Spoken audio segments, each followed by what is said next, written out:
നിങ്ങൾക്കൊന്നാമത് ഒരു പ്രൂഫില്ല എവിടെ പറയണേ എന്താ പറയണതെന്ന്. അപ്പോൾ എന്ത് പറഞ്ഞാലും പറഞ്ഞേ ദേഷ്യപ്പെടാണ്ട് പറയണത് ജയിക്കുക തന്നെ ചെയ്യും. അതുകൊണ്ട് പറഞ്ഞ പൂർണ്ണ അറിവോടെ പറയുന്നത് ജയിക്കുക തന്നെ ചെയ്യും. എന്തായാലും എന്തെങ്കിലും കുരുട്ട് ആരെങ്കിലും കൊണ്ടുവന്നോട്ടെ, അത് ജയിക്കുക തന്നെ ചെയ്യും. കുരുട്ട് അവർ ജയിക്കേണ്ട രീതി വ്യത്യാസമുണ്ട്. അവർ ജയിക്കാതിരിക്കുന്നത് ചെയ്യട്ടെ. പക്ഷെ തോൽക്കാൻ ഒരുപട്ട വേർഡ്സ് പറഞ്ഞ് തോൽക്കുക തന്നെ ചെയ്യും. പക്ഷെ ദേഷ്യം വരാത്തവർ ആരാണെങ്കിലും, ഇപ്പം ദേഷ്യം വരാത്തൊരു ഈ ലോകത്തിൽ ഹാരിസ് മാത്രമേ ഉള്ളൂ എന്നാണ് എനിക്ക് തോന്നുന്നത്. ഞാൻ പൊക്കി പറയുന്നൊന്നുമില്ല. അപ്പോൾ ദേഷ്യപ്പെട്ട് പറയാത്തത് ജയിക്കുക തന്നെ ചെയ്യും. അപ്പോൾ അതുകൊണ്ടാണ് പറയണേ, ഈ ജീവനില്ലാത്ത സ്ത്രീകളെയും നശ്വരമായ ഹ്യൂമൻസിനെയും നശ്വരമായ മൃഗങ്ങളെയും എലീനെയും പാറ്റനെയും പ്രതിമകളെയും ജീവനില്ലാത്തതിനെ ആരാധിക്കുമ്പോൾ മനസ്സിലാക്കുക എത്രയോ വെട്ടിത്തരാണ് സ്ത്രീകളിൽ ഉൾക്കൊണ്ടാണ്. അതാണ് ഞാൻ പറയണത്, ഇങ്ങനെ വെട്ടിത്തം കാണിച്ച് നടക്കണം. അവരുടെ കഴുത്തിൻ്റെ മുകളിൽ തലയുടെ ആവശ്യമില്ല എന്ന്. അപ്പം അങ്ങനെ ആ രീതിയിലല്ല പറയണേ.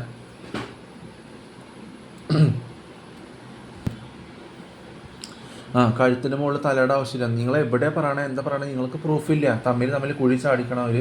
അപ്പോൾ ബുദ്ധി ഉപയോഗിക്കാൻ അറിയാത്തവർക്ക് ബുദ്ധി ഇങ്ങനെ ജീവിച്ചിരിക്കുമ്പോൾ തന്നെ മരിച്ചവരെന്ന് പറയുന്നത് വിഡ്ഢിത്തത്തിൽ നടക്കണവർക്ക് വിഡ്ഢിത്തത്തിൽ നിന്ന് മാറി വിവരത്തിലേക്ക് നടക്കുന്നതാണ് പുനർജനനം. അപ്പം മനസ്സിലാക്കുക, മനുഷ്യരുടെ മരിച്ചു കഴിഞ്ഞിട്ട് ചത്തു കഴിഞ്ഞിട്ട് അവർക്ക് പ്രാർത്ഥിച്ചിട്ട് വല്ല കാര്യമുണ്ടോ? ജീവിച്ചിരിക്കുമ്പോൾ സദ്വചനങ്ങൾ പറഞ്ഞു കൊടുക്കുക, വിവരക്കേട് പറഞ്ഞു കൊടുക്കാണ്ട് സൂക്ഷിച്ച വാക്ക് തമ്മിൽ ട്രാൻസ്ഫർ ചെയ്യാണ്ട്. ഇത് ദേഷ്യപ്പെട്ട് ഇറിറ്റേഷൻ വന്നിട്ട് പറയുന്നില്ല. അപ്പം എനിക്ക് പറയാം, തമ്മിൽ സദ്വചനങ്ങൾ, സ്ട്രോങ് കാര്യങ്ങൾ, സദ്വചനങ്ങൾ, അല്ലെങ്കിൽ എന്താ പറയുക, തമ്മിൽ പ്രാർത്ഥിക്കുക എന്ന് പറയുന്നത് എന്താണ്? ശോഷിച്ച അവസ്ഥയിൽ മാറിയിട്ട് വിഡ്ഢിത്തം മാറിയിട്ട് വിവരമുള്ള കാര്യങ്ങൾ സംസാരിക്കുക. അതിനെയാണ് പ്രാർത്ഥന എന്ന് പറയുന്നത്. വിവരമുള്ള സംസാരിക്കുക, അതാണ് പ്രാർത്ഥന അല്ലേ? അല്ലാണ്ട് കുറേ ജൽപ്പനയും ജപമാലയും ആവശ്യമില്ലാത്ത ജീവനില്ലാത്ത വിഗ്രഹങ്ങളെ ആരാധിച്ചവരും മരിച്ചവരെ ആരാധിച്ചവരും വീണ്ടും മരിച്ചു കഴിഞ്ഞാൽ അവരെ കൊണ്ട് പ്രാർത്ഥിക്കേണ്ട ആവശ്യമുണ്ടോ? പാതിരികളോട് വിലയില്ലാണ്ട് ചെയ്യിപ്പിച്ചു ജീവനില്ലാത്ത നശ്വരമായ സ്ത്രീകളെയും മനുഷ്യരെയും ഹ്യൂമൻസിനെയും മൃഗങ്ങളെ ആരാധിച്ചവരെ വീണ്ടും അവർ മരിച്ചു കഴിഞ്ഞാൽ അവർക്ക് വേണ്ടി പ്രാർത്ഥിക്കേണ്ട കാര്യമുണ്ടോ? അവൾ ഓൾറെഡി മരിച്ച്, അവർക്ക് ശവപ്പെട്ടി തന്നെ ആവശ്യമില്ല, പൂമഞ്ചിയും കാര്യമില്ല. അവർക്ക് വേണ്ടി വീണ്ടും പ്രാർത്ഥിക്കേണ്ട കാര്യമുണ്ടോ? ഇല്ല. അപ്പോൾ തമ്മിൽ വിവരമുള്ള കാര്യങ്ങൾ സംസാരിക്കുക, ശോഷിച്ച വാക്കുകൾ വിട്ടിട്ട് സദ്വചനങ്ങൾ പറഞ്ഞു കൊടുക്കുക, ഒരു തമ്മിൽ സ്ട്രോങ് കാര്യങ്ങൾ. അതുകൊണ്ട് ജൽപ്പനയും അതാണ് പ്രാർത്ഥന എന്ന് പറയുന്നത്. അതുകൊണ്ട് ജപമാലയും ജൽപ്പനയും ചെല്ലുന്നത് യഹോവയ്ക്ക് അരോചക എന്ന് പറഞ്ഞു. ജീവനില്ലാത്ത പ്രതിമകൾക്ക് ആരാധിക്കുന്ന മാലയിട്ട് ചന്ദനത്തിരി കത്തിച്ച ആനകൾക്കൊക്കെ മഞ്ഞൾ പൊടിയും ചന്ദനത്തിരിച്ച പുക കൊണ്ട് ആന ഓടല്ലാണ്ട് പിന്നെ ആന അവിടെ സ്റ്റാച്ചു പോലെ നിൽക്കുമോ? അപ്പോൾ മനസ്സിലാക്കാൻ പഠിക്കുക. അപ്പോൾ ആനയായാലും ഉറുമ്പായാലും എലിയാണ് ഈ ചന്ദനത്തിരിയുടെ മണം കേട്ട് വിഗ്രഹങ്ങളും ജീവനില്ലാത്ത കേട്ടിച്ച് അവർക്ക് ജീവനില്ല, ഒന്നുമില്ല, നശ്വരമായ സാധനങ്ങളാണ്. കുതിരയുടെ മുകളിൽ ചെന്ന് മഞ്ഞൾ ഒഴിച്ച് കണ്ണ് കാണാണ്ട് ഓടി നടന്ന വിഡ്ഢികളെ പോലെ ഒരു ഗുണ്ടുകൾ കുറേ ഓടി നടക്കും. അതിൽ വല്ല കാര്യമുണ്ടോ? അങ്ങനെ കുറേ ഓടി നടക്കുന്നത് കണ്ടുണ്ട്. അത് മനസ്സിലാക്കാൻ പഠിക്കുക ഇരുട്ടത്ത്. അപ്പോൾ ശോഷിച്ച വാക്കുകൾ പറഞ്ഞ് നടക്കുന്നതല്ല പ്രാർത്ഥന എന്ന് പറഞ്ഞു. ജൽപ്പന ജപമാല യഹോവയ്ക്ക് ആലോചക എന്ന് പറഞ്ഞു. ദേഷ്യം എന്നല്ല പറഞ്ഞേ, കിട്ടേണ്ട സമയത്ത് അരുന്ന് കൂട്ടി വാങ്ങേണ്ട സമയം കിട്ടും, അത് നാശത്തിന് വേണ്ടിയല്ല എന്ന് പറഞ്ഞു. കിട്ടേണ്ട സമയത്ത് അരുന്ന് കൂട്ടി വാങ്ങണത് തോറ്റ വേർഡ്സ് പറയുന്നത് തോൽക്കരുമ്പട്ടവർ ചിലപ്പോൾ തോൽക്കുമായിരിക്കും. അതല്ല ഒരു അരോചക എന്ന് പറഞ്ഞു, ദേഷ്യമല്ല. അത് കിട്ടേണ്ട സമയത്ത് അരുന്ന് കൂട്ടി വാങ്ങണത് അരുന്ന് കൂട്ടി വാങ്ങും, നിലനിൽക്കണവർ നിലനിൽക്കും എന്ന് പറയണത്. അല്ലാണ്ട് ഉറച്ച പാറമേൽ വീട് പണിയാന്ന് പറഞ്ഞത് പാറയുടെ മുകളിൽ നിന്ന് വീട് പണിയണം എന്നല്ല പറയണേ. പാറയുടെ മുകളിൽ മണ്ണുണ്ടാവും, അതൊക്കെ ഉണ്ടാവും, മണലുണ്ടാവും. ഇപ്പോൾ അവിടെ എന്താ പറയുക, വയനാടിൽ പാറയുടെ മുകളിലാണ് എല്ലാം പടുത്തണത്. അടുത്തുള്ള വെള്ളത്തിൻ്റെ അടുത്ത് ആരെങ്കിലും പണിയാൻ പറഞ്ഞാൽ ഇല്ല. വെള്ളം മൊത്തം വന്ന് പാറക്കല്ലും എല്ലാം കൂടി ഇടിഞ്ഞ് പൊളിഞ്ഞ് വന്ന് വീണ് അപ്പോൾ അവിടെ ഗ്യാസ് കുറ്റി വല്ല ഉണ്ടായില്ലോ വീടുകളിൽ, അത് പൊട്ടിത്തെറിച്ച് പീസായി ഇല്ലാണ്ടായില്ലേ. അപ്പോൾ അതല്ല വേണ്ട, മുങ്ങി നിവരാണ് ഷോർട്ട് കട്ട് മെത്തേഡല്ല. പിന്നെ ഉറപ്പുള്ള നിലമേൽ വീട് പണിയണമെന്ന് എന്തുകൊണ്ട് പറയണം? വീട് ചെന്ന് ഉറപ്പുള്ള നിലമേൽ പണിയണമെന്നല്ല അത് ഉദ്ദേശിക്കണേ. എന്താ ഉദ്ദേശിക്കണേ? വിവരം എന്നൊരു ഇതുണ്ട്. വിവരത്തിൽ നമ്മളെല്ലാം ബൈബിളിൽ വെച്ചിട്ടുണ്ട്, വിവരത്തിലെല്ലാം സുസ്ഥാപിതമായിരിക്കണമെന്ന്.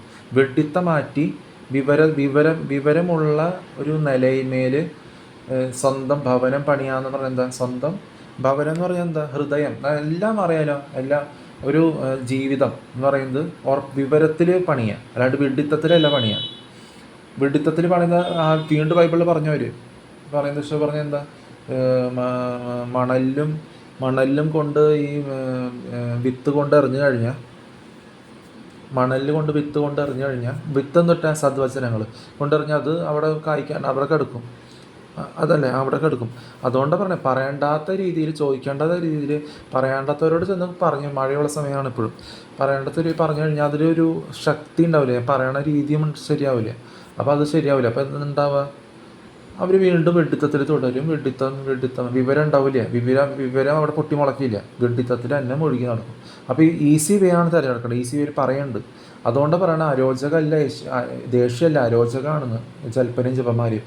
പ്രാർത്ഥന എന്ന് പറയുന്നത് വിവരമുള്ള കാര്യങ്ങൾ സംസാരിക്കുക, സദ്വചനങ്ങൾ തമ്മിൽ പ്രാർത്ഥിക്കുക എന്ന് പറയുന്നത്. അത് ശോഷിച്ച വാക്കുകൾ വെഡിത്തം പറഞ്ഞു കഴിഞ്ഞാൽ എങ്ങനെയാണ്? അങ്ങനെ ലവ് വീഡിയോസ് എല്ലാം സഹകരിച്ച് ചെയ്യും. പക്ഷെ കുറ്റം പറച്ചിലും ശോഷിച്ച വാക്കുകളും ബീഡി വലിക്കലും സിഗരറ്റ് വലിക്കലും മൂക്ക് പൊടി വലിക്കലും ഇല്ല. അത് വ്യത്യാസമുണ്ട്. ദേഷ്യം വരണവരുടെ ശോഷിച്ച അവസ്ഥയാണത്. വിലയില്ലാത്ത ശോഷിച്ച അവസ്ഥ മൂട്ടിന്ന് വിടുന്നത്. മൂട്ടിന്ന് വിടാണ്ടത് മര്യാദയ്ക്ക് മൂടിന് ജോലി ചെയ്തോളൂ. അത് വായ ചെയ്യണമെന്നില്ല.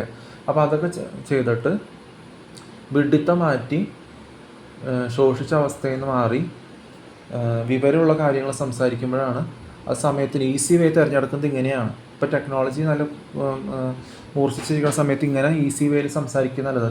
കേട്ടില്ലെങ്കിലും ഞാൻ പറഞ്ഞു, കണ്ടാൽ വായിച്ച് മനസ്സിലാക്കാത്തവരിങ്ങനെ കേട്ടറിയാനാണ്. അതാണ് പറഞ്ഞത്, അരുന്ന് കൂട്ടി വാങ്ങണവർ തോറ്റ വേർഡ്സ് പറഞ്ഞ് തോൽക്കാൻ വരുമ്പോട്ടവർ തോൽക്കാൻ തന്നെ ചെയ്യും, അല്ലാണ്ട് ജയിക്കാൻ നിൽക്കില്ല.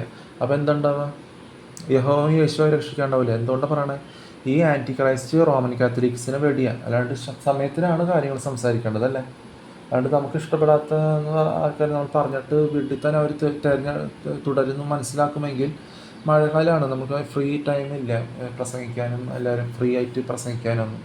അപ്പോൾ അത് ഈസി വേ. ഇപ്പോൾ ഞാൻ പറഞ്ഞു, ഇപ്പോൾ ഞാൻ അവിടെ ചെന്ന് ഒരു വണ്ടിമേൽ ഒരു രജിസ്ട്രേഷൻ മാറ്റിയിട്ട് അതിൻ്റെ ഇപ്പോൾ 5 മാസം 1 വർഷം കഴിഞ്ഞാൽ ഹെഡ്സെറ്റ് ഫോൺ ചെയ്ത് പറയുകയാണെങ്കിൽ പറയാം. ആ ശക്തൻ തമ്പുരാൻ്റെ പെട്രോളിയം സ്റ്റാൻഡിൻ്റെ മുന്നിൽ, അല്ലെങ്കിൽ കുരിശിലെ സ്ലാബിൽ പള്ളിയുടെ മുന്നിൽ, അല്ലെങ്കിൽ എവിടെയെങ്കിലും സമയം കിട്ടുമ്പോഴാണ് സംസാരിക്കുക. അപ്പോഴാണ് വിത്ത് പറയാനുള്ള കാര്യങ്ങൾ അവരുടെ ചെവിയിൽ ഓതി അവർക്ക് വെഡിത്തം മാറ്റാനുള്ള കാര്യങ്ങൾ വരിക, വിവരത്തിലേക്ക് മാറാം. എന്നാലും മാറാൻ തയ്യാറല്ല. ഇത്രയൊക്കെ പറഞ്ഞു കേട്ടിട്ടും എന്തൊക്കെ കേൾക്കണം പറയാൻ മാറാൻ തയ്യാറല്ല. അപ്പോൾ അതിൽ കാര്യമില്ല. അപ്പോൾ സമയത്തിന് എന്താണെന്ന് വെച്ചാൽ സമയം പറയുമ്പോഴാണ് കാര്യം വരണം.